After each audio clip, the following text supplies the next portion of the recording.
everyone, welcome back to my channel Learn Shiksha. So in this video, I'm going to tell you about where you should use may. So let's start and stay till end. So the first use of may is for formal permission or formal prohibition.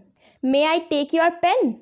Or you may not allow to wear sandals in the party. We can also use may for polite request. May I help you?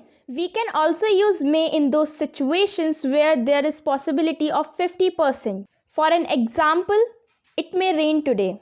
When there is no alternative, you can use may on the place of suggestions also. But you will add as well with may. You may as well come inside. John will be home soon. So, for more interesting facts like this, please stay connected with Learn Shiksha and don't forget to hit the like button and subscribe to our channel. Thank you.